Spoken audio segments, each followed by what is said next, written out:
Hey there everybody, Jack Barnwell here on the island. It is fall, it's a beautiful, beautiful chilly day, and we are specifically going to dive in and talk about hydrangeas today, about cutting them back, which ones and when, and just a little bit more detail to kind of demystify hydrangeas for you. We're here at beautiful Crossroads Cottage, which is an unbelievably beautiful landscape and garden that my team and I have been working on for quite some time. We're nearly finished. Today, we're not going to do a full garden tour and show you through all of this, but that'll be coming soon. However, we are going to talk about hydrangeas. It's going to be really, really great, so let's check it out.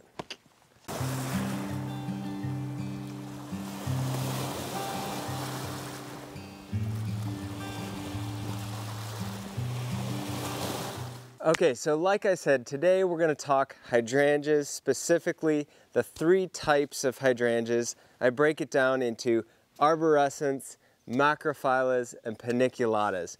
Now, each of those three types, there's a lot of hydrangeas that kind of fall within those three types, but those are really your different types of hydrangeas. The arborescens hydrangeas, as we have here, these are Annabelle hydrangeas. These can be cut right back to the ground.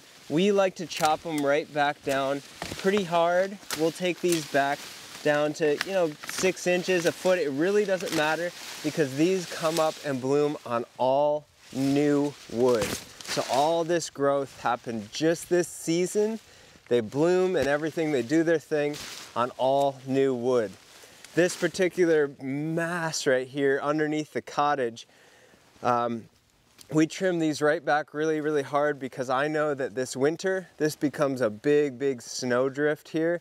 And oftentimes when the caretakers are shoveling snow off of the porch and everything like that, it really gets thick right here. So there's no point in leaving these whatsoever until spring.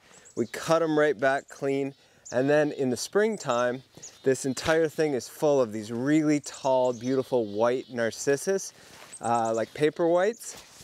So it's a beautiful display of some spring white color, and that fragrance is awesome. And then the hydrangeas come up and do their thing from midsummer all the way till fall like they are now. So that's your arborescens hydrangeas. Keeping on the hydrangea train, the next ones that we're going to check out over here in this other garden are the macrophyllus. And again, I know these gardens and this landscape are really magical. We will dive into a lot more detail and stuff at a later date. However, today we are talking hydrangeas. This is a macrophylla. This is a tough stuff hydrangea.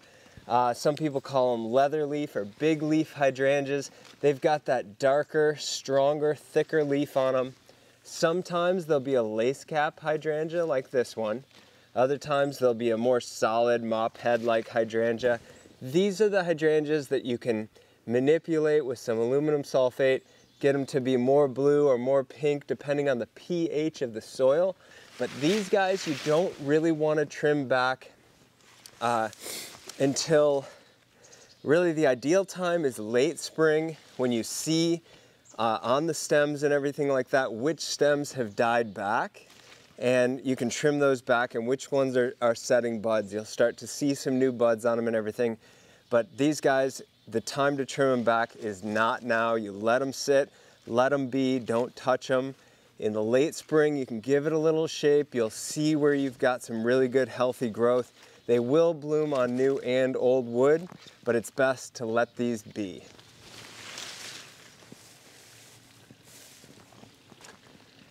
Back here in the back of this garden, you'll see a couple more of those arborescens hydrangeas. So those will get cut right back this fall, along with these astilbes, the ferns, aralia, all the herbaceous perennials will be cut back, but these macrophyllus will remain as is.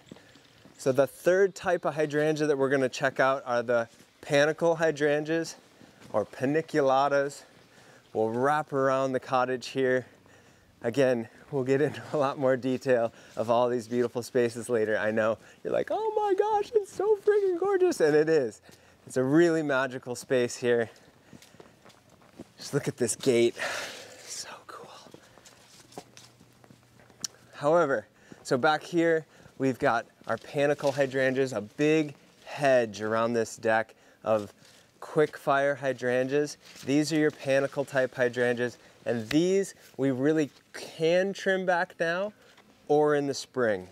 With all of our panicles here on the island, we leave them, let them overwinter. They get some beautiful late fall foliage anyway, and the heads, you know, hold and look really pretty through the winter. So for winter interest, we leave these be, or they're really great to bring in now for bouquets and stuff like that, or drying them out and having them through the winter. A lot of fun, especially with some of the other panicles that have a bigger, fluffier head on them. But this is your quick fire hydrangea. In the springtime, when we do trim these back, we trim them back to just below last year's cuts. So inside here, you can see all this is new growth that just came up this year. And you can see where we cut these back last year. That's a cut from last year, and then it shot up new growth below it. Here's a cut, here's a cut. So there's our cut. So last spring, we cut this entire thing back to about a, 1.5 to 2 foot shrub, and it sends out all this incredible growth, blooms on all new wood, on that really, really woody stem. The reason that we cut it back just below last year's cuts is we want to maintain the look of this quick fire hedge to look just like this. If we only cut off the tops, they would split and it would get really, really dense in top, and underneath there wouldn't be any light or anything getting into the underside of that shrub.